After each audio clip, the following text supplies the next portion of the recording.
All right, welcome everyone to a new episode of No Nonsense Spirituality with me, Britt Hartley, and Bill Reel of the Almost Awakened podcast. And we are joined today by Austin DiValentino, who is a content creator that I saw pretty early on when he was a really small-time content creator. And I messaged him and I really loved his content. And early on, I said, like, you're going to blow up and you don't know it yet. And then he did. And I'm excited to bring him onto the channel. He is really doing well, has a large following on Instagram, where he explores topics in philosophy, religion, literature, and critical thinking. And last time I talked to him, he considered himself an atheist, but he's been shifting with that word. So we're going to get into that. Mhm. And he's just really interested in questions around religion, morality, and meaning. And I've just been loving his content and had to have him on. So, Austin, thank you for joining us today. Yeah, thank you for having me. I really appreciate it. And I'm really excited. I have other questions of things that I would love to pick your brain about, as you spend so much time in so many philosophy books. But what I actually really want to go into more than that is like the story about how you got here. How did you Mhm. get to be someone who comments so much on morality and religion, but more in kind of an atheist space? And I just really want to get a sense of your story. So start us off at the beginning and take us on a journey here. Sure. So, of course, going to the content stuff, it's going to start with the motivation, which started very young. I was a strange kid. I always loved the folklore, myth, even religions that I saw very similar to mythologies. And there was nothing particularly special in regards to a philosophical sense. I just had a draw to them. I could not explain it. I didn't care to explain it. I just loved them. And as I got older, my grandmother, who was a regression therapist who practically raised me, started to introduce me to philosophical themes, Dostoevsky, some Nietzsche, and I started to really work through difficult questions. And I started to wrestle with them further once I hit my teen years, and I wanted to be a little rebel and act it out. I come from a rough childhood, to say the least, and so you had no choice but to wrestle with them, and so I did. I went, homeless voluntarily. I ran away from home when I was 16 years old. I dropped out of high school when I was 16. Never went back to high school, got my GED, never went back home, uh, and so when you're in a 2007 Buick in late fall and it's cold and your car doesn't have heat, you're gonna start asking some questions. And so I did. And it led me ultimately to go to college. I got my GED, went to college, and I just kind of stumbled into a philosophy class. I was originally a psychology major, so I wanted to understand, how people function, um, and to help people who had similar stories to me. And over the years doing GEs, I picked philosophy classes, not really knowing what they were. It just happened to be I was taking ethics, prejudice, discrimination, and morality. I took war and terrorism. I took Aztec philosophy. By the time I had done just 1 year in college, my professor asked me, Dr. Andrew Fitzgibbon, who I had on my show a couple weeks ago, he's like, how many credits have you taken? I was like, oh, I've taken like 18. He goes, yeah, you're a minor. Why don't you just pick it up? So I did. And then I just kind of fell in love with it more than I had the storytelling and the science behind psychology. I found philosophy to be better at answering the questions that I had, and so I threw myself into it. And I'm now finishing my undergraduate degree. I've taken double the amount of credits required for my degree in philosophy specifically, and then I also have a minor in religious studies where I've done the same thing. I've taken double the amount that I needed. And so I kind of what I really do now is that I take these philosophical questions and I apply them into a very specific field, which is atheism. It's typically known as the philosophy of religion, though it sounds kind of antithetical to the idea. But they wrestle with the same topics, no matter what. You just take different approaches to them. And I decided to make content about it because I saw that the people, as I'm sure you guys have seen as well, the content creators that I saw weren't really doing philosophy. It was more pop philosophy. where you can kind of find it in almost any type of like self-help book that weren't really like grappling with the foundation, the first principles of these problems. And so I decided to kind of just take that on myself, and it just blew up a lot more than I had expected, especially in such a short time. I want to go back. You said your grandmother introduced you to some of these questions. At what age were you? I mean, so I would have the questions first, right? Because I was like, I mean, she was a regression therapist, so Yeah. I grew up around, spirituality, deep spirituality, Yeah. heavily influenced by Buddhism, heavily influenced by your typical spiritualist thoughts. And so any questions that I had, my grandma was there to answer them. How old do you Um, think those started, though? Like, what age were you when you're delving into things that sometimes people aren't even thinking about either their entire life or not until their 30s or 40s? yeah, I couldn't have been more than 13 So, when I was wrestling with them.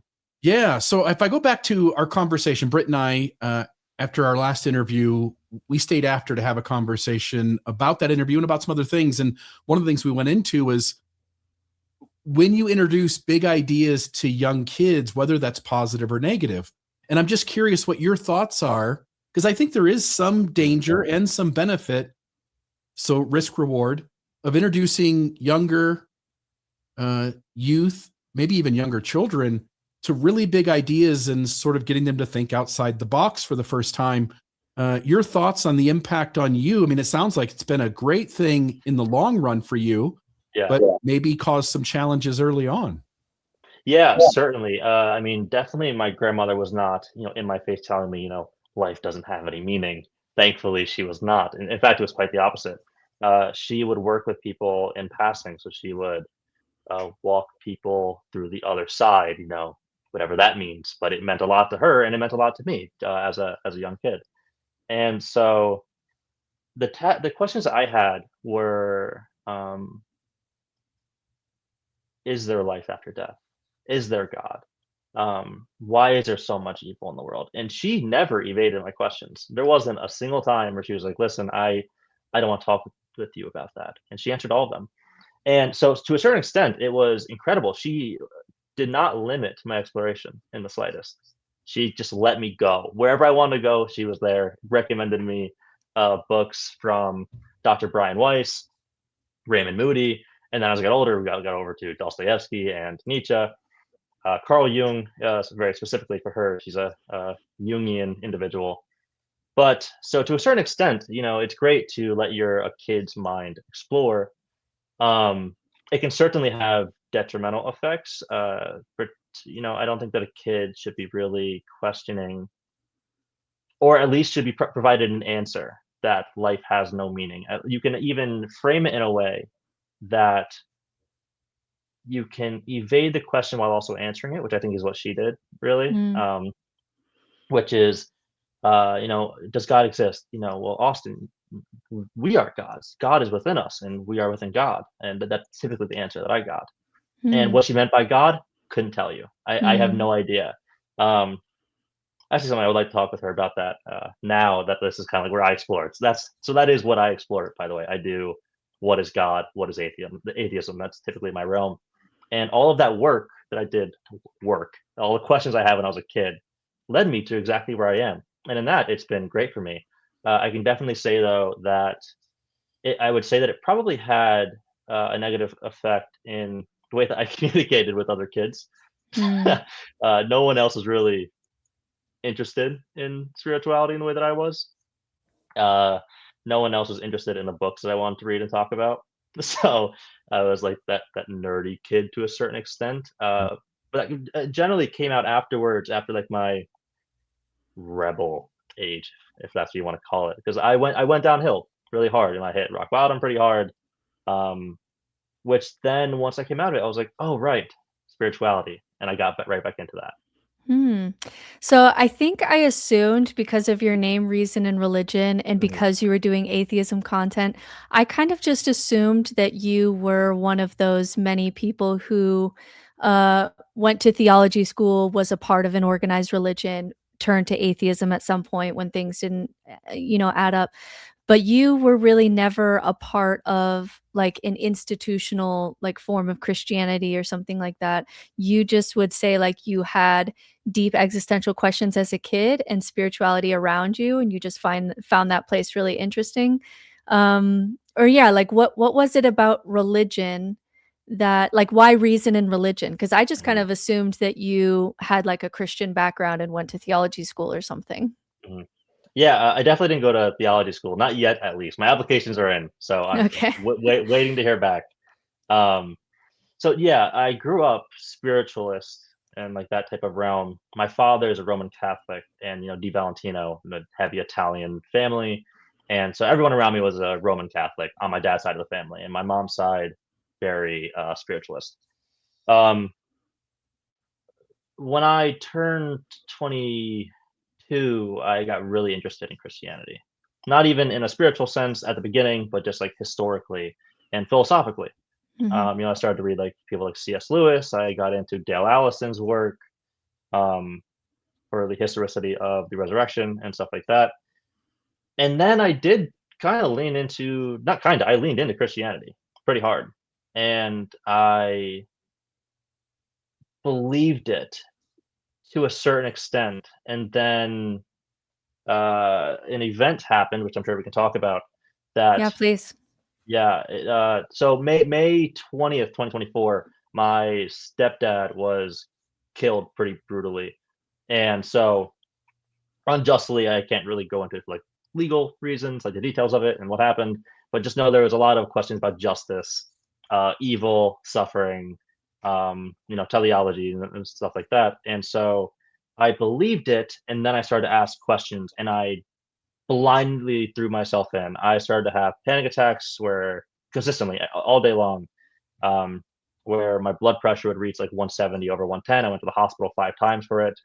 It was death anxiety. I couldn't handle the Mm. idea that he was here and he wasn't, and that can happen to me too. It can happen to anyone around me. It did happen to someone around me, and so I threw myself into Christianity even further. And I knew that it was due to the fact that I didn't want to be so uncomfortable anymore, and that if I got closer to Jesus, um, I the anxiety would go away. Because if I die, at least I'm going to heaven, right? And then I intentionally became an atheist. I wanted to see what my foundations were built off of. Once I like really calmed down, I wasn't having so much trouble. I wanted to know, do I believe this? And so I did a Cartesian raise, and I, went back to a first principle, not in just an epistemological sense, but just in a specific realm. Why do I believe the Christian doctrine? And I couldn't build myself back up. And so I became edgy atheist. And now I'm at the point where, because I only tried to build back up in Christianity, and Mm. I think that was a limited response. I should have just, okay, I shouldn't be an atheist because Christianity is not true. What about all these other things? And that's where I am now. Kind of playing around with what it means to be an atheist. What do you mean by God? That really annoying Petersonian question, what do you mean by God? And it is a fairly good question. That's kind of where I do most of my work now. Mm. You you say throwing yourself into Christianity really hard, and then you choose to be an atheist to sort of see what sticks around if you give that a try. And I'm just curious if you can, Christianity, at least on some level, requires certain beliefs. The Christ is the Savior, he rose on the third day. Is there a particular belief that you held on to really strongly when you were in it? And then as you Mm, gave atheism a try, you found yourself thinking about that belief differently and then discarding it. I'm just curious because I've done this too. Britt's done this. I'm curious, like if you could name a belief and what changed about it as you tried the outsider lens. yeah, certainly. The primary proposition for Christianity is going to be the resurrection. There's no question. And so when I started back up, you can't just jump, at least in a philosophical sense, you can't just jump to, did the resurrection happen? You have to start even lower. Who wrote these gospels? And so that's kind of where I started. And I couldn't get get past the fact that they were not written by eyewitnesses. Now, just to make it very clear, the fact that they were not written by eyewitnesses does not mean that they're not reliable. That's just a doctrine or an idea that just should not be held, even from an atheistic standpoint. It certainly could be the point that, or at least at minimum, we have Paul writing in the 50s, calling Jesus God. We have Mark in the 70s, Matthew and Luke 85. Though I've heard that Luke, there might be some new scholarship that's pushing Luke even further to the 120s.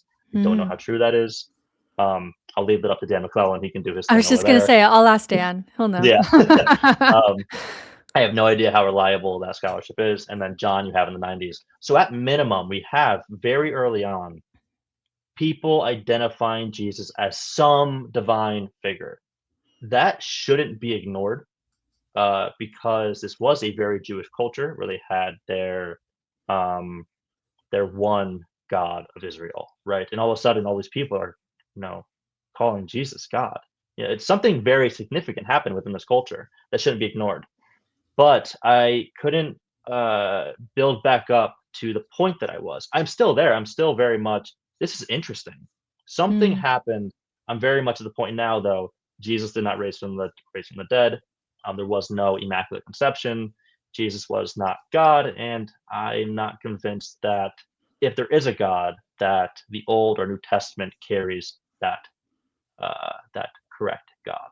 And I think that's actually one of the reasons why Mormons or ex-Mormons are more likely to go atheist than other religions, is because we actually, as a young religion and a record-keeping religion, we actually see how eyewitness testimony, turns into myth, turns into legend, turns into scripture, and we get to see that process happen. And so when we're deconstructing from Mormonism, and then we take a look at Christianity, and the eyewitness testimony is worse than it was in Mormonism as far as its reliability, then there's nothing there, which is one of the reasons why Mormons go atheist more than other religions. So it's interesting that you pointed that out. But what I find so interesting about your story, and I think the reason that I just resonate with your content so much, is I sense in your story that these questions about the death of God and what's going to happen to us existentially with the death of God, and existential fears and nihilism that pop up when we don't have these constructs that keep these existential fears at bay, that's not just an abstract concept for you. That happened to you, where you did not have enough grounding in your life to deal with one of our 4 existential fears, which is death. And that showed up psychologically in your life in a very impactful, negative way. And that to me is just really interesting, because it just makes these concepts about is there God or not, and what happens if there is no God, that's not abstract for you, that's also personal. Oh yeah, for sure. And and I would just love to hear you just talk more about if you had a very difficult experience today as far as someone dying close to you in some unjust way. Do you feel like you have existentially stabilized and can handle that, or do you still feel like you're kind of unmoored in this kind of, I don't really know if God is there or not? Where are you with that? Yeah, I mean, certainly I am a human. I'm going to respond in a human-like manner if something bad happens, if someone that I care about passes away. I'm going to be very upset by it. There's no question. Whereas before, when my stepdad died, it was I turned up. I looked at God, and why are we asked? Why did you let this happen? Why in this way? Why in such a brutal manner? And then didn't get any justice for it afterwards. And even let the guy get off the hook. I was pissed. I was very mad about it. And now, if something like that were to happen, I can't really give this is exactly how I would respond, because I haven't had that yet, but I can imagine. I mean, I have smaller things that happen, and one of my good friends often says to me that she looks for human responses in me, where because I don't respond to certain things the way that many people do. wrestle constantly. My area is really atheism, so I'm always in this realm of existentialism, nihilism. I don't spend much time out of this, and so I have trained myself to respond in a way that aligns with those concepts. Where, yeah, bad stuff happened. You know, uh, we can expect that. Hmm. There's there's not much that I can do to change it, which is very upsetting. But this is also the way that life is. Yeah. A few years ago, and Bill and I were podcasting through this, and so it was a public journey that I went through. My daughter fell out of a window and had a traumatic brain injury. And I was actually kind of, as I was emotionally dealing with what was happening, we were in the hospital for 6 weeks. I was just kind of noticing like, okay, like how am I doing here without God? Because this was the first bad thing that had happened to me post death of Yeah, God. And what I noticed is like what the Buddhists call, like I had a lot of first arrow pains of like this was terrible and I'm going to feel this, and I was yeah, having certainly a human response, but I noticed that I wasn't having like what Buddhism calls this the secondary pains, which in religion I would have been like, what is God trying to tell me? Do I need to be fasting for this child? Is this a test? Is this a punishment? Just lots of like secondary suffering around the main suffering. And I didn't have that anymore because I didn't believe in God anymore. And I actually think I got through that situation better because like rationally kids fall out of windows, and there was nothing more than just the suffering of sitting in that of kids fall out of windows sometimes. And yeah. but yeah, it's interesting to kind of gauge how suffering changes based on like your kind of conceptual Mhm. container around it. Yeah, first of all, I am, very sorry to hear about that. She's doing great, but yeah, she's Awesome, she's doing fantastic. So awesome. Yeah, I mean, I think that's a very normal response. To First of all, when you are religious and or spiritualist in some manner, to explain it, to try to explain it. It's better to be able to explain it. And the answer that I would give now, it sounds like what you would give as well, is these things happen, and that's kind yeah. of where I am now. Okay. I'm going to skip ahead a little bit in our questions just because I have a sense we're going to spend a lot of time here because this is something that Bill and I talk about, I don't know, almost weekly for years, it feels like, which is this question of, is it worth it to know what's true? So I'm going to frame this as like something that you've talked about is the cost of studying philosophy when it comes to your mental health. And for you, it's been worth it paying that price. But let's just say for a second, if we could know that, like, none of us claim to know that there is for sure no God, but let's say we could know that there is no God.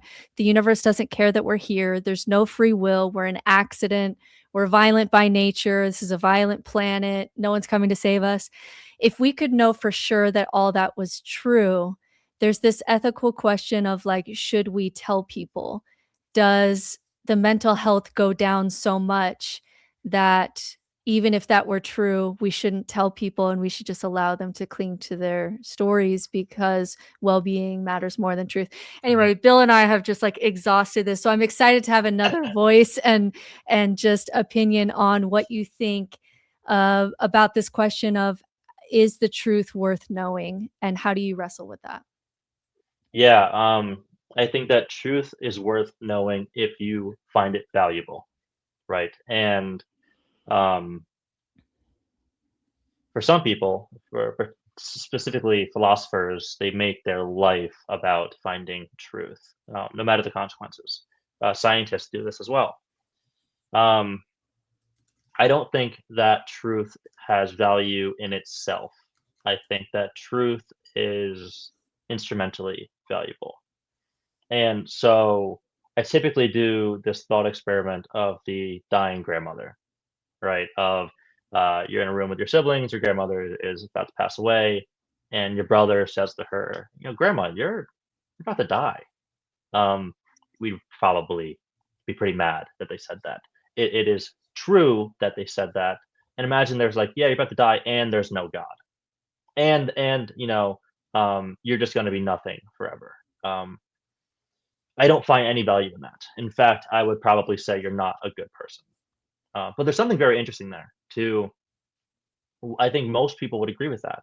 Even those who typically Mhm. the new atheist movement would probably say the same thing. Mhm. So what's going on there? It's very clearly that they also think that truth isn't actually valuable in itself. Mm. Um, that it is instrumentally valuable. So what is it instrumentally valuable for? Well, what they're trying to do, if we condemn the action of telling grandma that she's dying, um, which she clearly already knows and doesn't really want to be um, told again, I'm sure.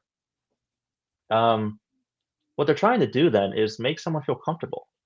Now that's interesting.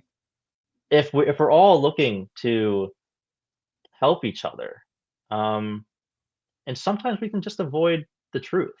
That's not a bad thing.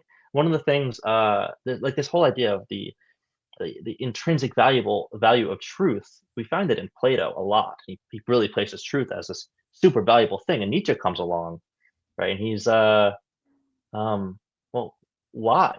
None of you have really argued for this. You kind of just put it up there and said it's king, but without even making an argument for it. And that's one of the things I find so valuable about Nietzsche that no one talks about. We always hear about the revaluation of values. We always hear about the death of God. No one seems to talk about his revaluation of truth, which, in a way, though, of course, he wants to do like the life affirming stuff. I would take a different stance. I'd say, yeah, truth maybe isn't valuable in itself, and we can just make people feel comfortable. That's typically where I would go in that realm, and that where people who do seek truth for truth, we have seen very detrimental effects to humanity. We look towards the politicians and the scientists, and we typically, this also goes back to Plato. I won't really explain all that, but we look to the scientists and the philosophers back then, the philosophers. So the scientists and the politicians to give us answers, right? And they go off in their little groups and they discuss it, and we kind of stay out of it. And they're pursuing truth until they do something horrible and it affects all of us. And now we're all affected while they're pursuing truth. And now we're looking to them again and go, okay, well, help us now. We're looking to the same people who threw us in the water and going, well, help us to stop us from drowning, even though they're the ones that caused it. And this has been radically increased because of a capitalistic society. It is a society that values profit over people. It takes people and alienates them from their work and makes them feel as though their value comes from money, and that money is in fact more valuable than the people. And so we're pursuing and funding truth finding at the detriment of human flourishing. And that is one of the biggest problems that we find in our society today. That all comes back to the valuation of truth and politics. So first, I want to say thank you, because I think something you added to the conversation, again, that Britt and I have had numerous times about which one's more important, which direction to come in from. You suggested it's really up to the individual, because every person is different from every other person. And it seems like we should make it so that rather than saying truth is important or the illusion is important because of the benefits that illusion gives, it really should be up to the person whether they're a truth at all cost kind of person or whether they really need the safety and security that an illusion gives. And in the religion that I came from, there are people out there who think it is worth proving out loud that religious system wasn't true at the expense of hurting people because they're not ready yet for it. So you pull the table legs out and they don't have a place to sort of figure it out. Yeah. And I've had people who have left, who have come back to me and said, man, I wish I could believe again. I wish I could go back. This has been so difficult, so hard. And I think for most people that I talk to, they're happy to be out, to have deconstructed it, to step away. But for some, it was detrimental to their well-being. And so I'm just curious, in the loss of certainty that religion gives, and I think religion, I know I'm stammering here, but I do have a place I want to go. Often we create spiritual practices as a form of bypassing, and I asked this to Rainn Wilson too. Religion gives us a way to sort of skip over sitting with the discomfort and have the answer, and to feel good, like, oh, I know I'll be with my family again. Isn't that nice? I'm just curious, as you let go of certainty and have deconstructed religious spiritual ideas in your world, do you miss it? Or are you happy that you've got, because you could both be like, look, I wouldn't go back. This is a sense of awareness that I appreciate, but I also am sad that I lost certainty. I'm just curious what your relationship is with the loss of certainty that you've had to go through. Yeah, that's a great question. Mm-hmm. At times, certainly, at heart, I'm a philosopher, right? So I am one of those people who is interested in truth. I'm also a caring human being. I'm interested in people, and so I can find out like what's true, and it's great. But I would only ever pursue what's true if it also helps people, or more so, I would never pursue a truth that harms people, even if I believe that I have it. And so at heart, that is the type of person that I am. Now, given, I would absolutely never attempt to kick people's feet out from under them. For example, when I first became an atheist and I thought that I had, knowledge that everyone needed to have, I was in a seminar called Alternative Concepts of God. And this Christian girl wanted to debate with me about atheism. She was Christian. And I just went at her, and just everything that I knew, just gunned her. And afterwards, she told me, she's like, my sister died of cancer 2 years ago, and I hold on to this because it's really helpful in that. And I was like, oh, I am a horrible person.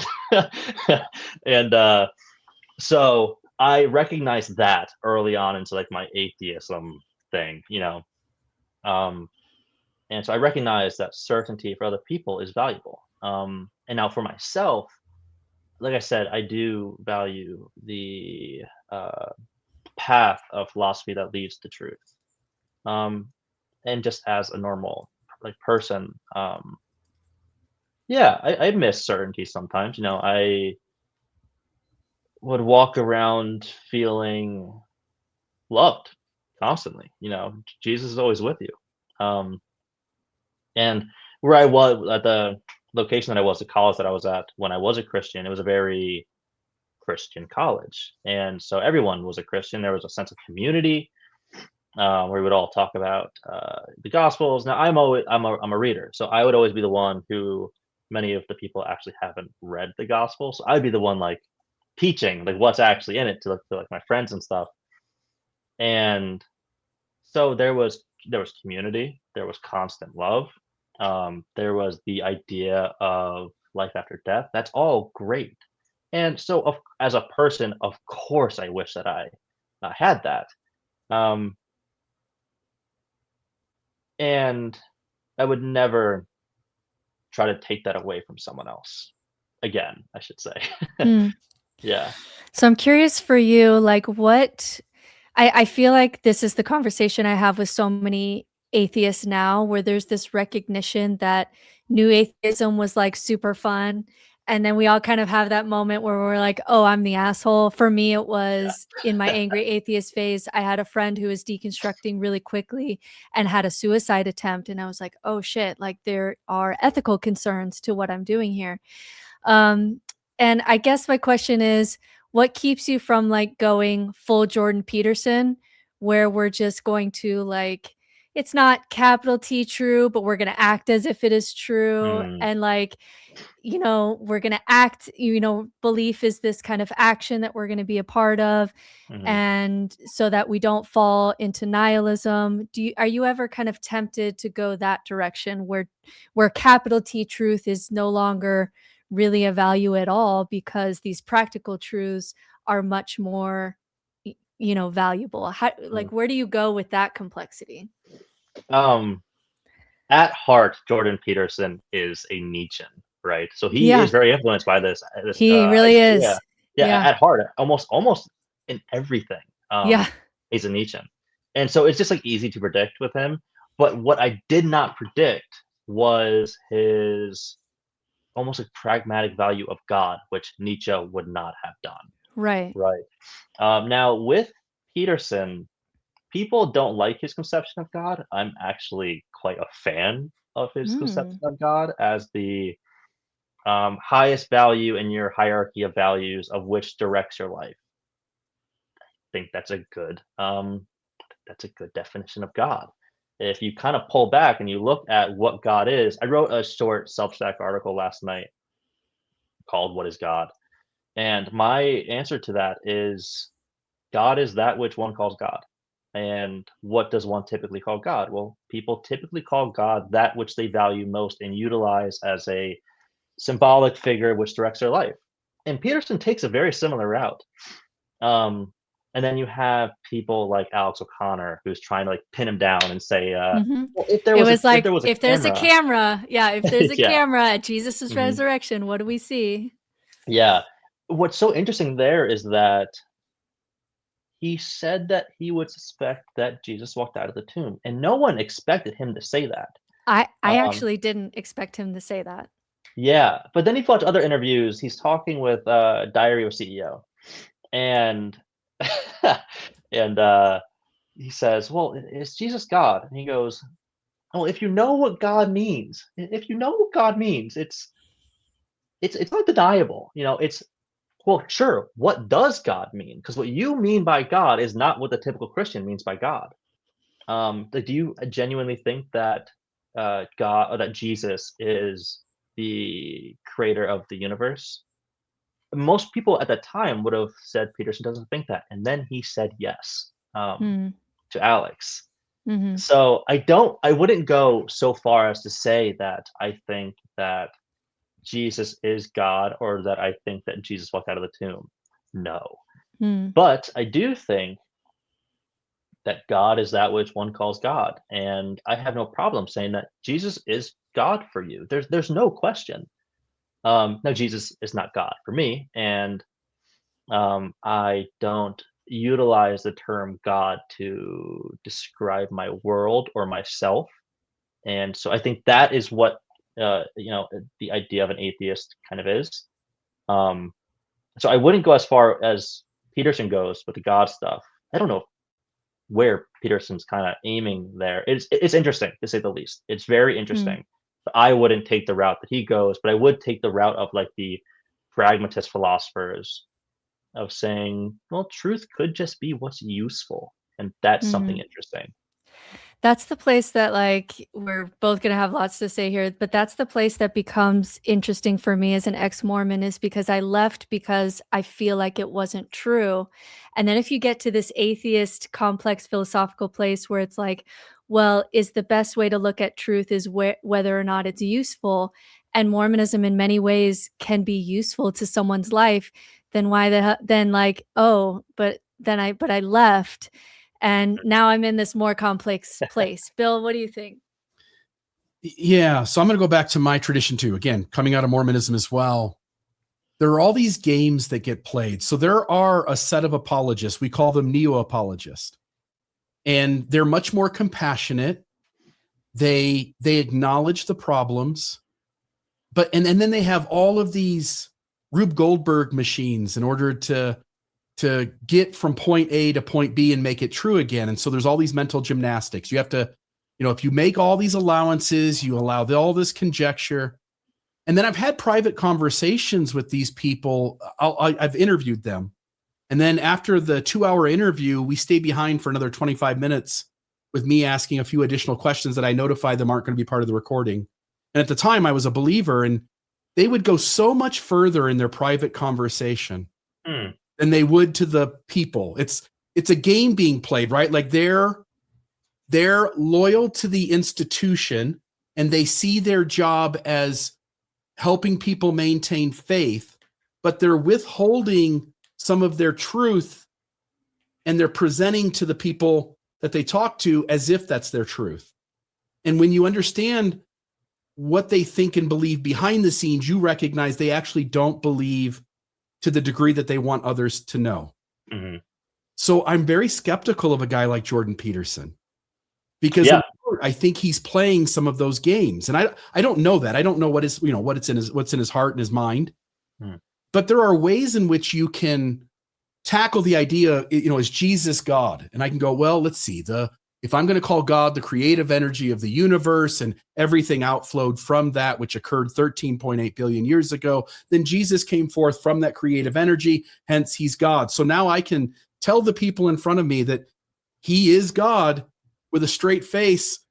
But if only they knew what I actually meant, they would go, that's not what we're asking you at all. And I just wonder what your thoughts are, if you think, though, again, we can't know, but do you think those kinds of games are being played? Because at Mormonism's level, it will punish you and excommunicate you and silence you if you're not one of its team members. And so if they're too honest, they will no longer have a voice, and maybe all of their street cred comes from being a faithful Mormon. So there's a lot at stake for them to talk right in the church's sense. Jordan doesn't have that on him, although it would dynamically change his following, and that might be a risk. But your thoughts on if he or others are playing this game? Yeah, Peterson's going to be hard to pin down because like I said, he did say Jesus is God to Diary CEO, but then he followed up with, well, if you know what it means to be God, but then he said to Alex, I suspect yes, when asked if he would walk out of the tomb. If you know what you mean by God, or if you know what I mean by God, that answer fits that agenda much stronger. I think that we can play language games with and try to really figure out what he's trying to say. And in that interview, what I interpreted was Jesus represents the strongest values of the Western civilization that directs and orients an individual's life. Like, makes sense. That's God to most people. And if you believe that's what God is, then Jesus is certainly God. But only if he fits that definition. And most Christians would reject that definition. So I think there's much more room to say he's playing a game there. It was interesting with Zena, who's on TikTok, and she was one of the people in the 20 atheists versus Jordan Peterson. And she asked this question of like, why do you think you're right? Like, just because this truth is useful, and then like Peterson does this thing that like, if the truth is useful, then it actually must be true. Like, even historically, these things must be true. And she asked him, like, how do you know that? And he said, because it has a positive effect on people, and people email me and say like they turn their life around and they're not homeless anymore. And so it's interesting that even how he's gauging what's true is like, was it useful to people? Yeah. And I think the situation that puts me in, and I would love to get your thoughts on this, because I think about this all the time as a content creator, is that if we get to a place where we could know that most people don't have truth as their driving core value, and that most people wouldn't thrive in like hardcore nihilism, like strip everything away, if most people couldn't psychologically survive that, and it would just force us into authoritarian responses, political religions, slow suicide, addiction, suicide. If we could know that, then is there actually an ethical responsibility on nihilists and atheists and deconstruction people to only critique religion in the places that it's causing harm and not touch it? Like more than that. Because if most people can't survive psychologically nihilism, then should I only be like meeting people there and helping them, or critiquing religion where it's wrong? But I shouldn't be convincing people that that their beliefs are illusions. What do you think about that ethical place? That's a great question. There's a lot there. So I think that we should absolutely be, if it is the case that most people cannot survive this, then there is some at least motivation to not kick people's feet out from under them. cause them harm, to lead to, you know, suicide, addiction, and a bunch of other detrimental aspects of, I guess, the human condition. There is some type of motivation. I don't know if it's obligation, because I don't really believe in like these uh, obligation set of morality, but there's some strong motivation, certainly. Uh, but I think that it should be done very strategically, where if, you know, if your microwave isn't working, you don't, you know, burn the house down. You just unplug the microwave. You know what I mean? If there's a problem with specific parts of a religion, let's just pick at that part. You know, you don't have to burn the whole tradition to the ground. At its foundation, religions are they're just traditions. Some of them which don't really have to do with God. One of the things I love about Kevin Carnahan on Mm. TikTok and Instagram is that every time he talks about religion, he goes, "Yeah, religion, whatever that is, that's a good answer." Because we don't really know what religion is. Does it always have to do with God? Google will tell you yes, that it's the worship of gods. But you know, Einstein was a very religious individual who believed in this Spinoza's concept of God, which many people. I mean, he was driven out of his city because he was an atheist. He wasn't a theist. Um, so I don't think that we should just be burning religions to the ground. I find religion to be very useful for many people. Many people find religions to be useful for them. And there's comfort there, community, but certainly there's negative aspects of religion as well. No question. I would say specifically what we're seeing today with, you know, evangelical American fundamentalism certainly has detrimental effects. No question. Yeah. And so there's parts of that we can point at. We can, you know, we can really dig at it. But kicking the whole religion to the ground, I personally am against. Yeah. One of the things I appreciate about, and I'm not sure if this will end up being a comment or a question, but it's to play with the ideas that you guys are both pointing at. So one of the things I really appreciate about Jordan Peterson is the ambiguity. That I remember hearing a quote from him, and it's to the extent that you started off with, Britt, which is something along the lines of, he's asked if there's a God, and he said, "I act as if there is a God."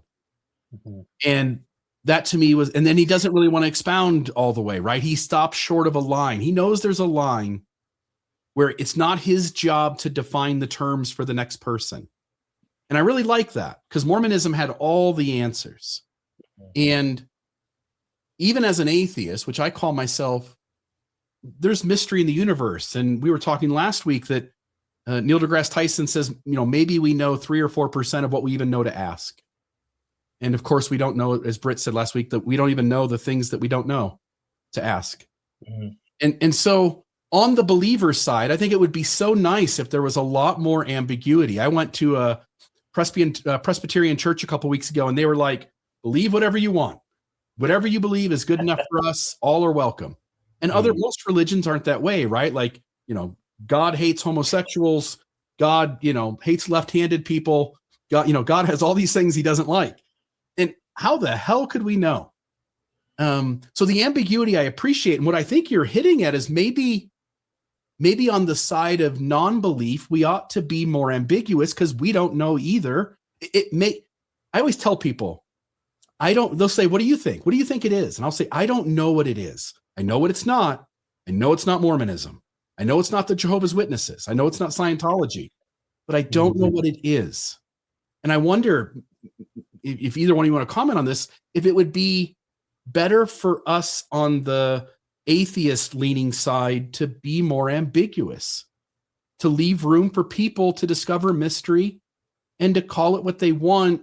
And like you said, Austin, to push back against specific ideas where someone crosses the line of rational thought, or they're saying something that's absurd, or more importantly, if it'll hurt people, which you pointed to earlier as well. Like we don't want to do harm, but that maybe we ought to leave the big overarching concepts, at least in most places, sort of out of the conversation. Yeah, there's a word you use there that I want to really point at, and it's mystery. There's a tradition in Christianity called the Via Negativa, known as negative theology. and it's basically God can't be spoken of. And so you can say what God's not, and God, you would say, God's not found in Mormonism. God's not this figure in the sky, with the big beard. God is. That's it, right? You can't say anything. And there's something that's super interesting there, where it acknowledges the epistemic limitations of of divinity, but we can say what God's not. And I had a conversation with Dr. Andrew Fitzgibbon, who's a reverend and a doctor of philosophy, and he said that God is mystery, but that we can kind of maybe find hints of God. And so what he said was, when Jesus said God is love, maybe there's a hint there. And as it brings all of us together, but we're still not saying what really God is. But more so, perhaps God can be found in these loving places. And that's kind of where I think I agree with you, that ambiguity may lead to a sense of community, a non exclusive community, which I think is the um, path to, I would say, some form of peace. Hmm. I like some of that, and then there gets to this moment where when I talked to the people who believe that God is mystery and God is source and these kinds of words, is like I can go so far, especially as someone who works a lot in spirituality and leaves a lot of room for spiritual experience and transcendence and mysticism and mystery. I can I walk there, and then something inevitably happens where and I think Pete Holmes is the one that I see this the most, who's a comedian who talks about God, but they then start to talk about God in this way that tries to get around the problem of evil.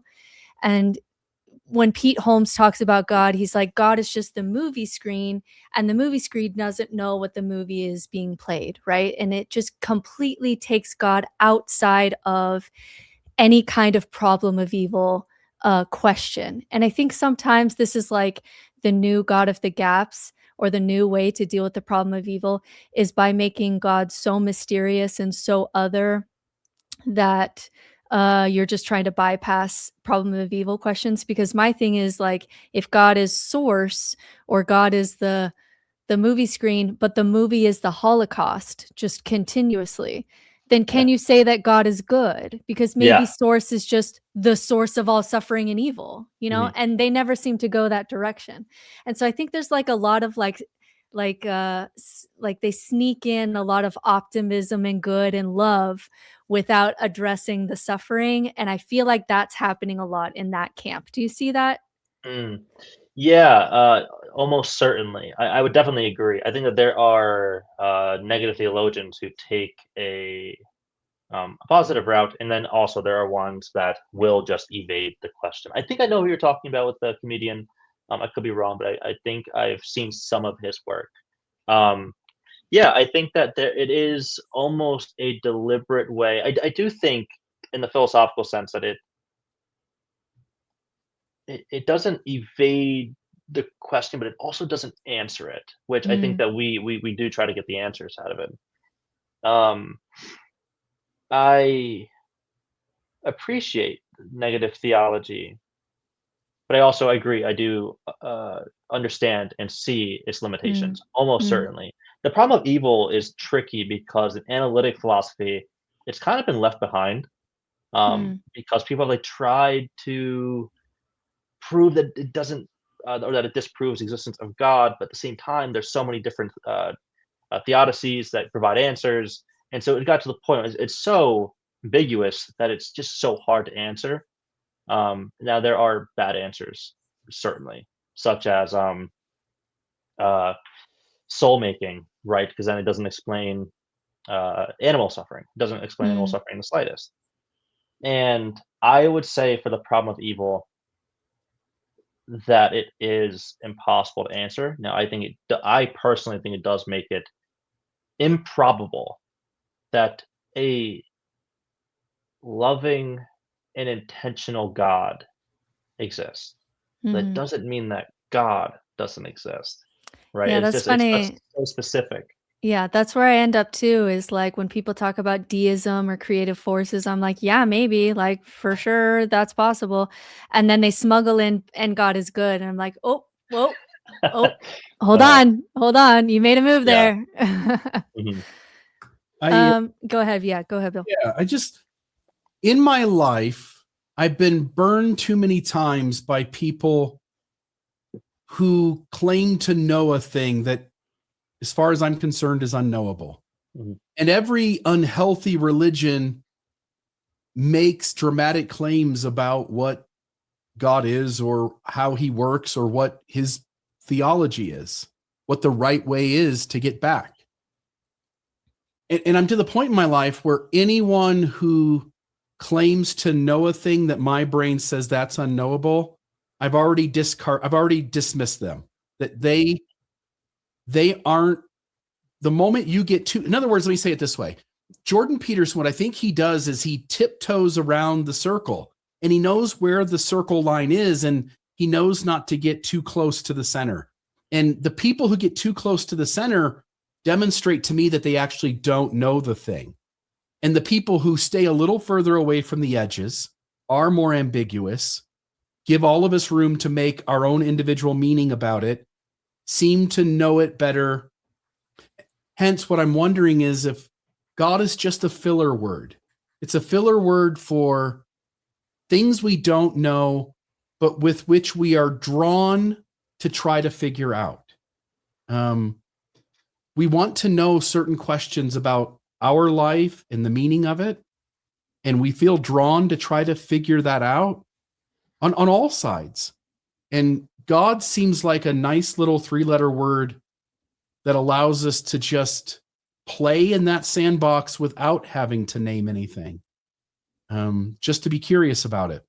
And again, I don't know if that's something you guys want to comment on, but it does strike me that way. It goes to something that, because I wrestle with how to use the God word ethically in my work since I talk about spirituality and with clients. And I kind of ended up in a space where for me, if someone's using that God word as a filler word to just express an emotion, like walking into a cathedral and saying, I feel God here, then even as an atheist, I say, I feel God here too. Why? It's just a word. It's just a mouth sound for something that we're experiencing.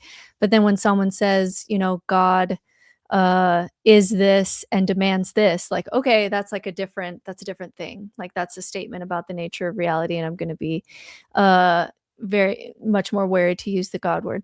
But I guess my question for you, Austin, is I had a TikTok this week about magical thinking, and it was a Reddit post that went viral about little silly things that humans do, even quite secular, atheist, rational people.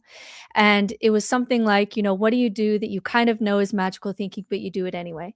And people would be like, when I pull into a parking lot, I ask this specific saint to open up a spot, or I've named my house and it, I take care of it like it's a person. All the silly little ways that we personify or have little superstitions. And so my question for you is, as you are reason and religion, and you talk so much about reason and philosophy and cognitive thinking, how much magical thinking do you think is dangerous? Because I see kind of two camps in atheism where like the Sam Harris types will say it's always dangerous because there's always a cost to society. And then more like the Stephen Fry atheist who's like, this is like humans can play in these ritual, magical thinking kind of spaces as long as it doesn't cause too much harm. It's just part of being human. What do you think about that question? Yeah, I would like to picture it this way. So, like I said, I grew up in a spiritual household. There was sage being burned. There were crystals around the house. Now imagine Sam Harris inside my grandmother's living room as she's, saging the house. He would just say bullshit, right? Yeah, yeah. What value does that give? It's certainly not harming anyone. Um, and in a way, it's just making her feel better, even if it has no, mystical, magical properties. It's just making her feel better. And what harm does that cause to society? I would say none. In a way, it can even cause a sense of community. Being around and you're all believing this is a very peaceful thing and it actually doesn't cause harm. I think that's a very important part as well, that it actually does not cause harm. Yeah. His argument would be that, like, you think it doesn't harm, but it's gonna show up somewhere. So his example was like, if you believe in souls, and do all these rituals and it doesn't hurt anyone and you have a crystal to help protect the energy around your soul, fine. And then we start doing stem cell research and all of a sudden the soul people are saying we can't touch these eggs that would actually help real people and spina bifida and whatever, because now people believe that souls are involved. And so his argument would be that, like, it will show up somewhere when we need to actually focus on the practicality of solving a problem, and people are too used to going to magical places. Like, what would you say to him there? I would say that it's certainly true that there are some traditions that would do that. No question. Like, we have evidence of that. Would everyone do that? No. Would Mm, most people do that? Particularly with like the sage and the crystal stuff. Like, are those the type of people who would say, "Don't go do stem cell research"? Not in my experience, right? mm, Um, so are there people who would try to limit scientific research based on their own, magical, wishful thinking? Sure. Um, is it enough to say that all magical thinking should be dismissed?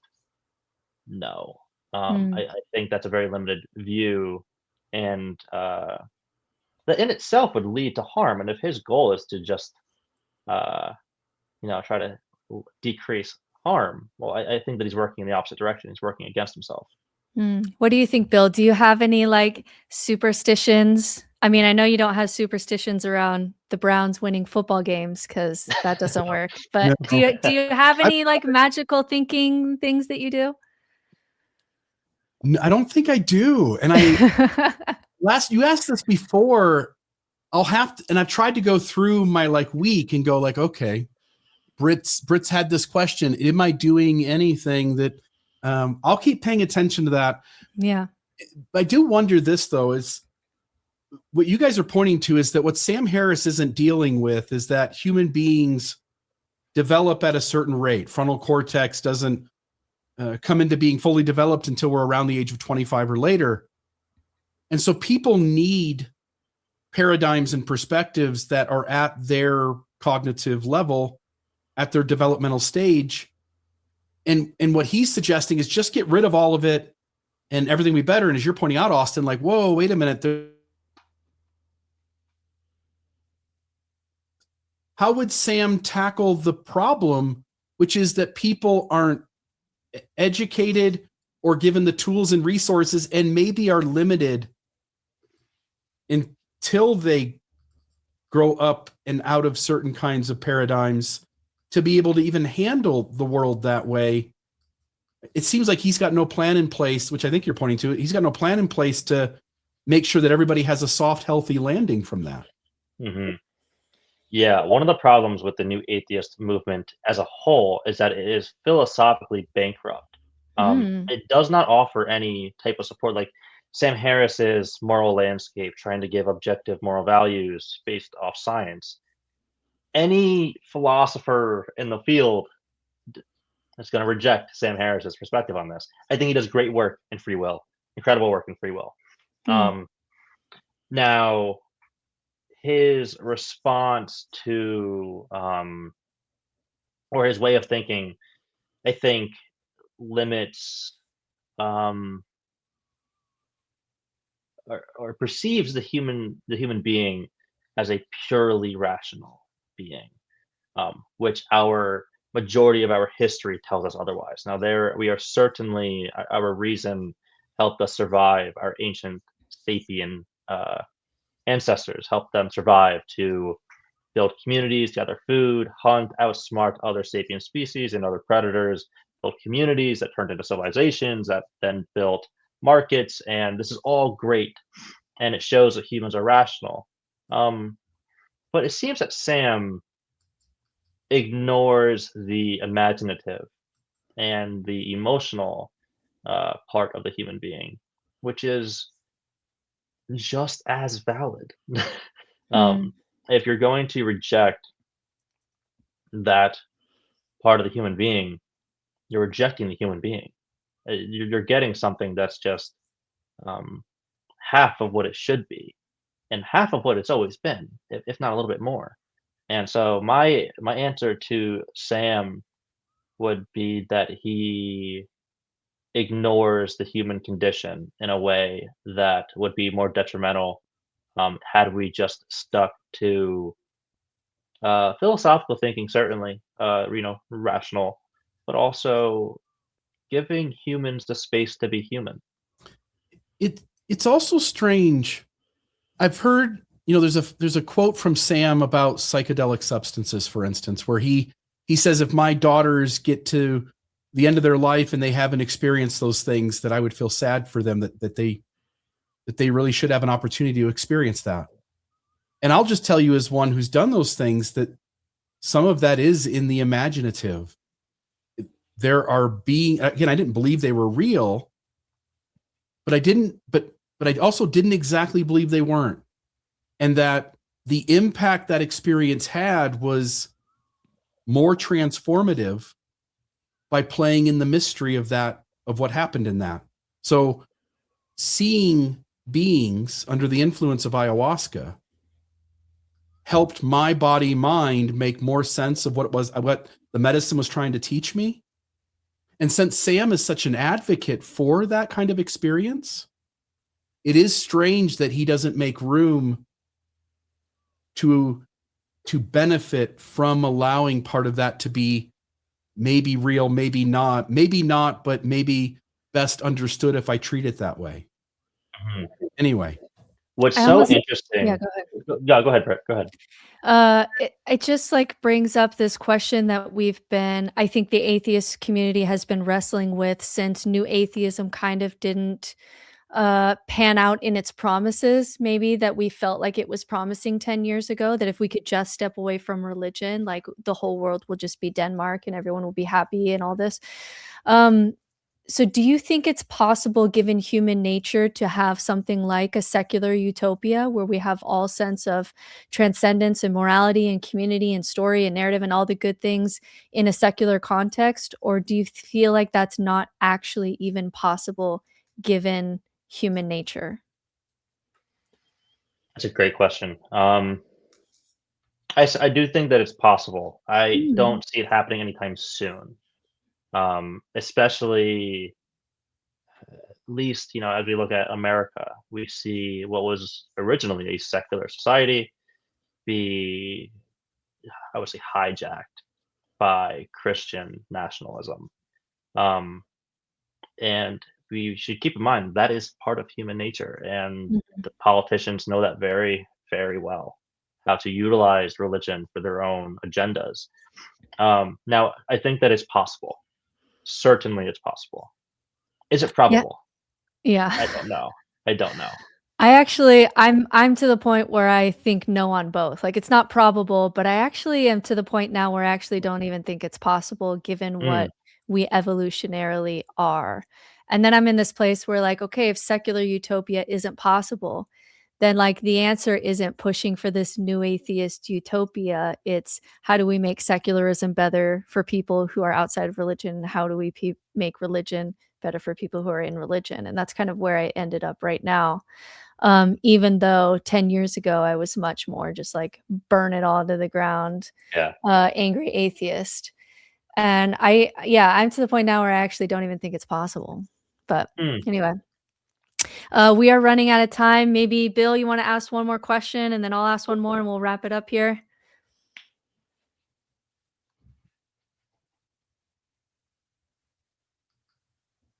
Did you, okay. Just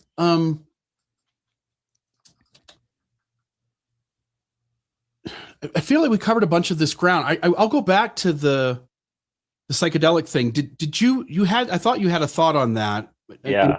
What was you thinking when that happened? So what's interesting about the psychedelic experience is that the science demonstrates that under psychological or under psychedelics, the the neural pathways tend to open up in a way that allows consciousness to explore things things that are outside our ordinary experience. And what I think is interesting about Sam is that he's very the science, right? So what does that science tell us then? What it tells us is that the brain that we typically correlate with consciousness actually inhibited consciousness. So if these psychedelics are actually opening up these neural pathways, allowing for a heightened consciousness, what is that? How does that work? What does that mean for consciousness? And is that some type of magical thing like the thing with Daniel Dennett, for example, who tried to get rid of consciousness? Well, why do they get rid of it? Well, because it's transcendent. You can't explain it. And the thing that David Bentley Hart makes so clear in his experience of God is this circular reasoning around naturalism. It's going to use the naturalist materialism empirical method to explain material and the natural world. Yeah, no shit, you're not going to be able to experience transcendence. It's not built to do so. And so that's why Daniel Dennett is kind of like, yeah, well, consciousness, it doesn't exist. No, well, yeah, it doesn't fit your method. And so I would say the same thing to Sam. It's how are you going to explain the fact that the brain inhibits consciousness, but then when you take the psychedelics, it opens up these neural pathways to allow us to experience the world in a different way? What is that? And I would love to hear his response to it. And I'm sure, I mean, he's a neuroscientist, so I mean, I'm sure that he would have a good answer. But I would love to hear his answer to it. I wonder. I've said this before. My only hesitation is I don't want to constantly bring up the same points, but there's they've done scientific research where if you're facing a different direction and there's a person behind you, and when they look at you, for you to sense whether they're looking at you or not. And the science shows that it's statistically significant to some degree that you do pick up on the fact that when someone's looking at you, when your eyes are not on them. There are things that can't be explained, and there are things that we don't have figured out yet. And the rational mind and our rational understanding of the world don't quite accomplish it quite yet. Hence, what is it? I don't know. But it's not so simple as Sam Harris would want you to think it is. This is where what's the philosopher YouTube guy? Is it Joe Foley? Yeah. What's this? Yeah. How do you say it? I think it's Foley. I could be butchering it, but yeah, I think it's Foley. That guy, he makes some really good philosophy content on YouTube, and he says the thing that keeps him up at night is that rationality and atheism, all these things, it ends up eating its own tail, like you're talking about here, which is that if we are evolutionary creatures and rationality is just a byproduct of evolutionary processes, then how can you trust rationality? It becomes something that degrades itself. So what do you do with that question? I'm going to end here and then we'll wrap up. But what do you do with this question of how can we even trust rationality when you look at that, it's like it becomes this thought loop that eats itself because we can't even really then trust our rationality, but that's the foundation that atheism is trying to build on. Well, I think that we use our empirical experience and we have developed effective methods to produce effective results, right? Like we know how to build cars because they fly. We know how to build airplanes and they fly. And so the new atheism movement wants to tell you that this explains that we should always trust and that our methods are effective in all ways. That's where I disagree. I do think that we have developed methods to based off of our rationality that has led to the development of our civilizations, no question, and that they're effective. Are they effective on all fronts? No. No. When I emailed you the other day and I said to you, like, yeah, I call myself an atheist, but recently I've kind of been address that. Yeah, playing with that word a bit. I'm not a materialist. I can tell you that pretty out front. So it leads to a really good question. If mind is prior to the material, or that the material is itself mind, as it has mind states, which I'm more influenced by, I think, the idealism. I think it's very So you interesting. think like consciousness goes all the way down? It's interesting. It's very interesting. I don't want to say yes. Don't give me a Jordan Peterson answer. Answer the question. I think that it is. I definitely will answer the best that I can. My honest answer is, it is too interesting to out front say it does not exist. That's where I will go different from Daniel Dennett. Hmm. It is. It leads to the possibility that there's something. Now, I would still identify with like this agnostic atheist front, but if you're going to wrestle with God, um, you should wrestle with the strongest aspects. That's where I Hmm. kind of failed, where I first came out of Hmm. Christianity. I was like, oh, I was Christian. I'm an atheist now because I couldn't build Mhm. back Christianity, where I Mhm. should have just stepped back and go, okay, let's look at everything. I Right. think that the best and the most difficult problem is this uh, mind stuff. Mm. What is consciousness? Where does it come from? How does it work with the body? Yeah. How is it that we take these psychedelics and all of a sudden our consciousness enhances and these neural pathways open, and we see the world completely differently? How much out in the world that we don't see? We already know that light in itself appears in our eyes different than how it exists in the world. How much more of there is that we don't have Mm. the methods to develop to be able to explore that stuff? Um, and so on that front, I would say that I will refuse or will forego the utilization of the term atheist until I can figure that one out. Mm. Hmm. But you're an atheist, like, if you wanna define theism in this very strict kind of classical theology way, Mhm. that you can, like, like, I don't think Old Testament God is where it's at, but when people start talking, like, panpsychism, you're just kinda like, "Hmm, okay." You're more Yeah, open to totally. those spaces. Yeah, if Yeah, you no, say I to get me that. yeah, if you say to me, Jesus is God, I'm gonna say, well, I mean, if we're talking about, like, if you say, "Do you believe in God?" I have to ask you, "What do you mean?" And then we can have a Mhm, real conversation, and if it's mhm, this typical religions, no. mhm. Um, but we start getting into consciousness, and that's where I'm gonna open up, and I can just say, Yeah, "Maybe." yeah. I do believe in consciousness, that I do, but what is it that I'm believing in? Do you think that consciousness is the only thing we can know, in the sense that no matter what else is true about the universe, the fact that there's an experiential quality to existence is maybe the only thing that we can know? I think, therefore I am. I Yeah, was about to maybe a say it's little of that. very Yeah, Cartesian. yeah. Now Descartes, he opened up this incredible conversation and then failed to answer it, gave a horrible answer, and that's the modern period. I actually just made a video on this, Hmm, books to read for the modern philosophy, and basically Descartes lays out this problem of skepticism, and he goes, "Okay, I solved it because I proved God. God wouldn't deceive us, and therefore we can trust our senses." And Hume comes along, 23 years old, my age. He comes along and he's like, "Well, you're on the right track, but you did a horrible job with answering the problem." And the whole modern period is trying to solve this. How can you know what you know? hmm, Um, and so the pragmatist basically accepted this. I was like, yeah, there's nothing that we can really say about truth. Um, so we can utilize truth as what's useful. And so they kind of took a different front.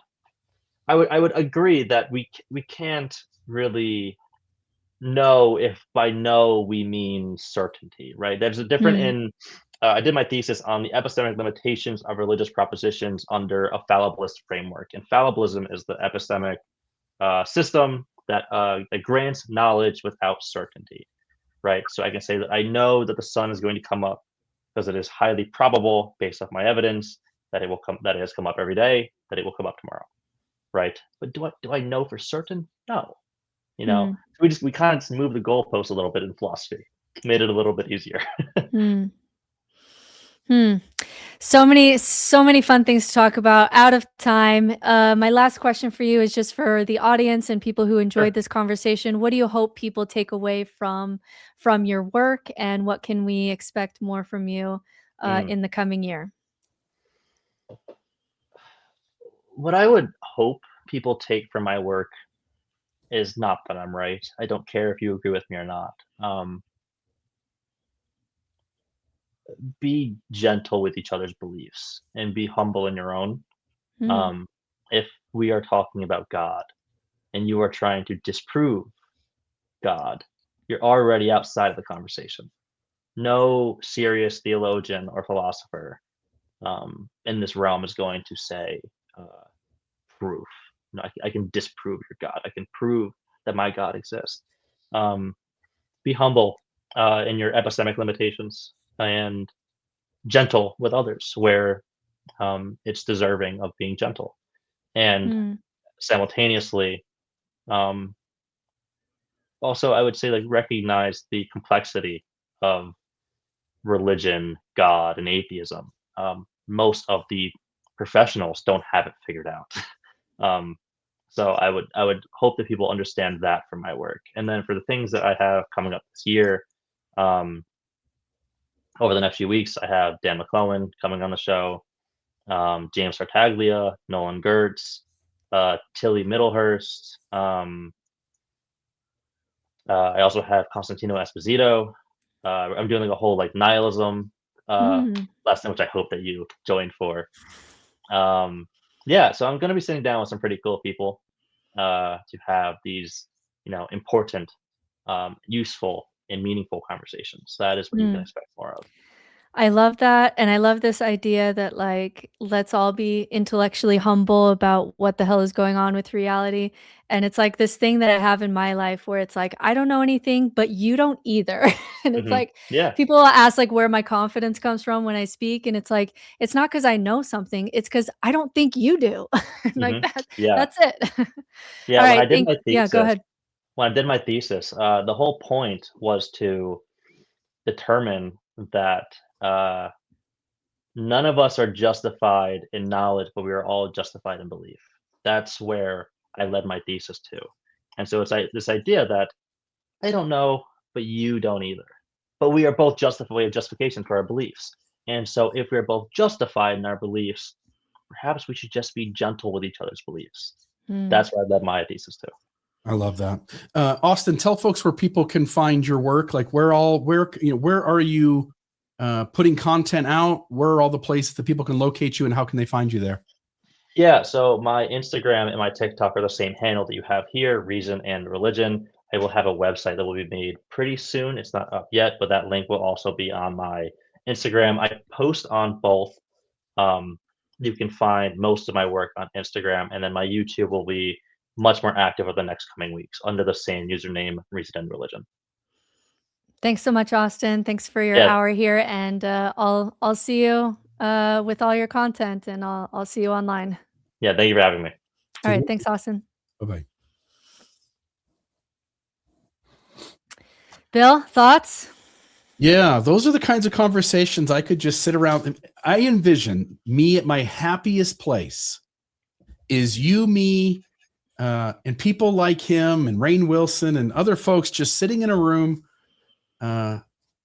late in the evening. Somebody's got to be playing guitar in the background too. But just sitting and having a deep conversation around all these things. I love how he went into, towards the end, the whole idea that time and space isn't fundamental to the universe. Consciousness is. He hit on the same point about like Donald Hoffman, that our eyes are really a VR headset. And so it's interesting when I sometimes think I've gone down the crazy rabbit hole and I'm probably off in the weeds somewhere. And then you talk to other people who are thinking about big ideas and they're listening, maybe not necessarily to the same person, but the same concepts somewhere out there. And I just found that really intriguing and really loved the conversation. How about you? Yeah, he's a young kid, and we kind of have to give him credit that we're having this conversation in our 40s, and at 23, was that how old he was? 23, 24. I mean, I was like young women's president, you know what I mean? Like I would not have been able to really get a grasp of this conversation that we just had, but I could sense in his content. I didn't really know his story. I kind of thought he came from theology, but I could sense that like he's treating religion and atheism with some complexity and with some nuance. And I really liked that about him, which is why I wanted to bring him on, because those are the people that we like, you know, you and me both. And you said this earlier, like if someone comes in and they're sure about their religion, or they're just being like a douchebag atheist where it's like all religion is just bullshit, all of it is just indoctrination. I can't even, I just don't even, I used to argue with these people. I don't even do that anymore. Like I just can't, unless you start the conversation with, I don't know what the hell is going on, but what do you think about this idea? Like that's the only conversation that I have like emotional energy for anymore.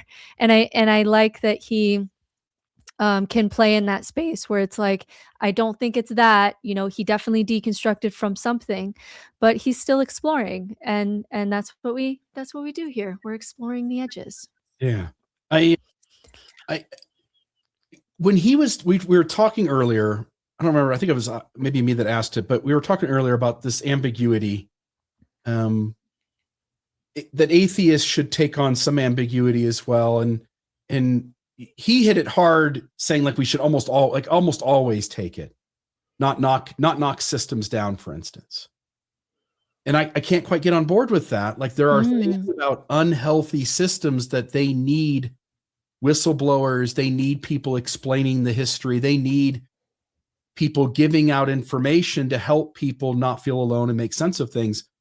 Maybe I'm just trying to protect, in a sense, my livelihood, but I also think genuinely that calling out bullshit about what religion claims that it possibly can't, and to point out flaws in places that it doesn't want to acknowledge are positive things to be spending one's life doing. And I'm just curious where you sort of stand on that question. The way he framed it, what I'm saying now, how do you make sense of all of that? Yeah, I think we both come at it from a different perspective from him, because I look back and was very much see myself trapped in Mormonism in a way.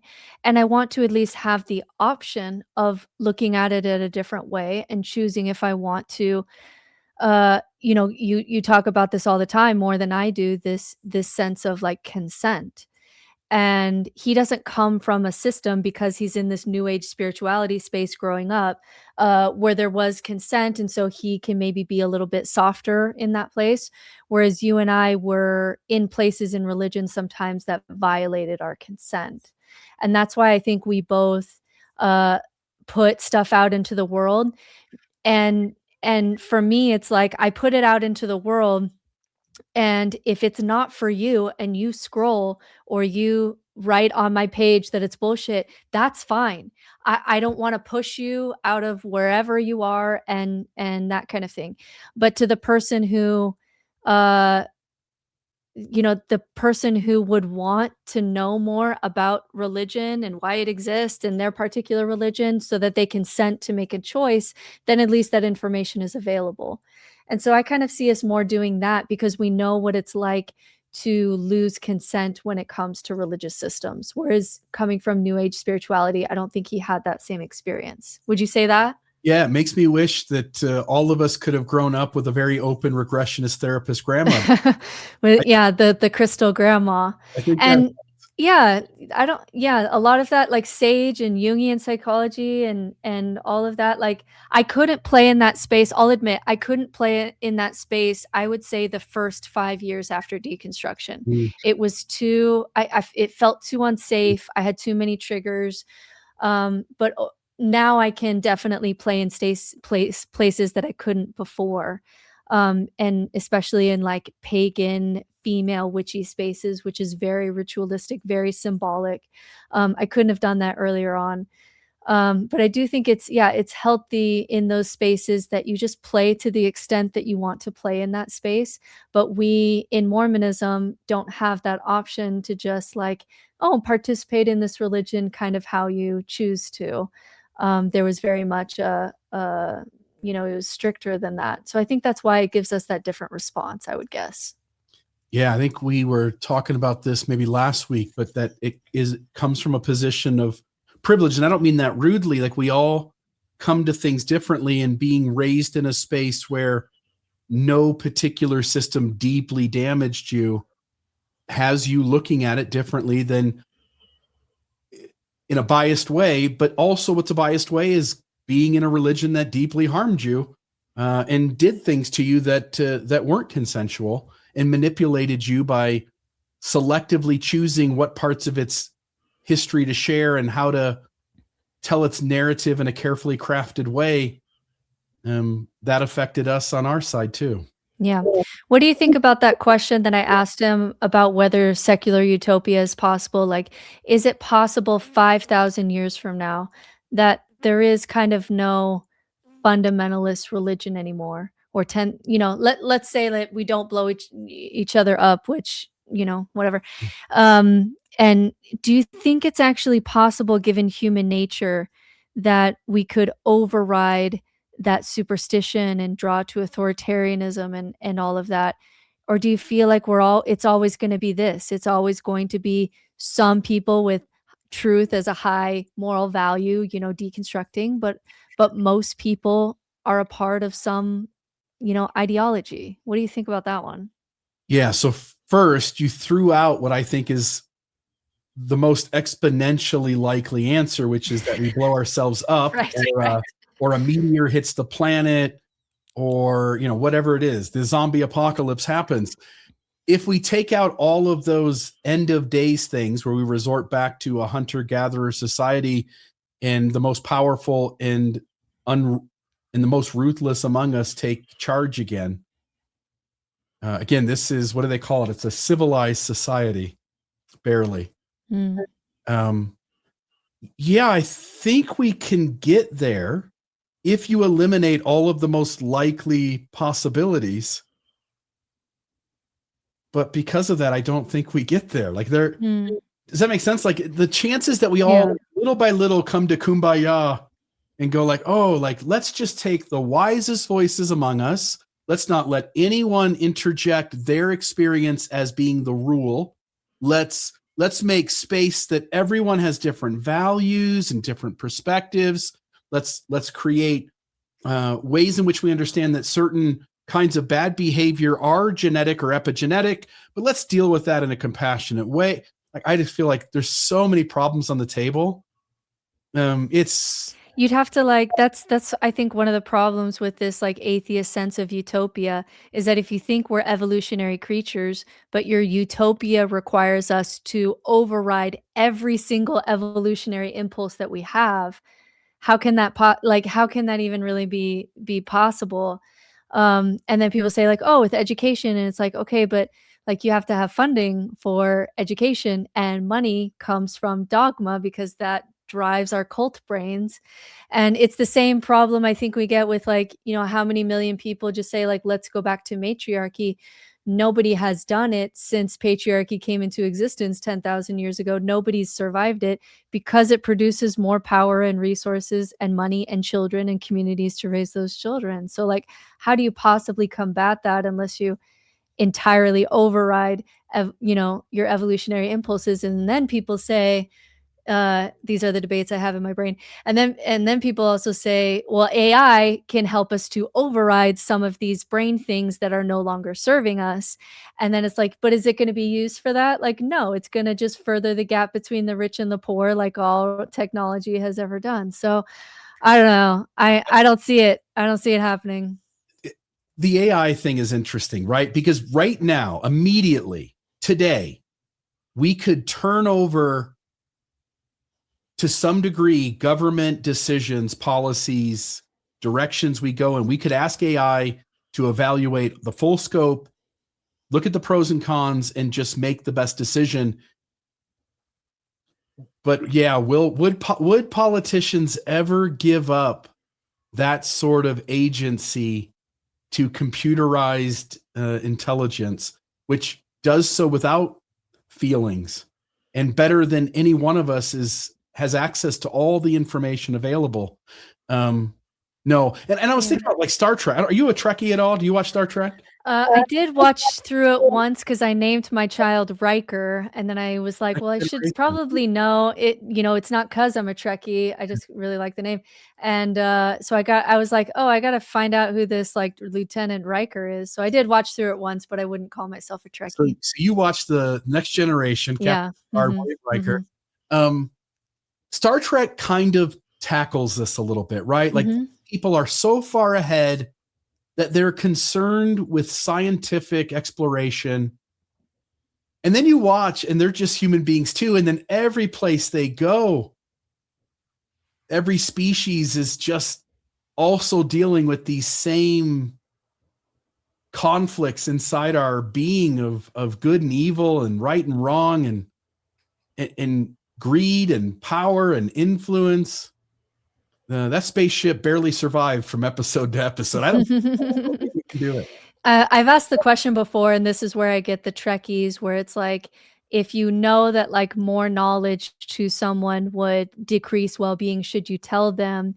And the Trekkies always show up and say like, whatever their do no harm initiative is.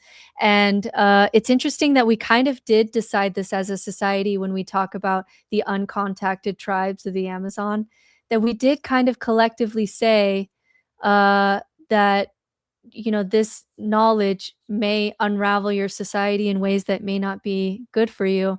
And so we're just going to kind of let you be with your kind of sticks and stones because that's the most ethical thing to do. And if it's ethical to do with grandma and the uncontacted tribes, then it also applies to like people in this religious space too, and there's a complexity there that I feel like we at least were touching on in the conversation. We still can't help but fly our drones over though. Yeah. And I look at those pictures because I'm curious. I know. We're not exactly hands off. No, we're not. But, human beings are curious. I think that's all I had in my notes. But yeah, really, really interesting conversation. I feel like he was touching on a lot of things that you and I talk about. So at least we feel like we're not alone in thinking that atheism and religion are just more complex than I think both sides are giving it, which is the space that we both like to hang out. Yeah, when he was talking about consciousness being perhaps fundamental to the universe, he had a little bit of, you could see it in his face, he had a little bit of worry that we were going to come down on him, right? And he just didn't. And we're like, we're there, yeah. During this conversation. So anyway, I thought that was interesting as well. Yeah. All right. Well, our next conversation I'm really excited for. She's a professor of religion, Liz Bukhar, a published author, and she does something that I feel like people have asked me since my book, if there was anything I could go back and change, what would it be?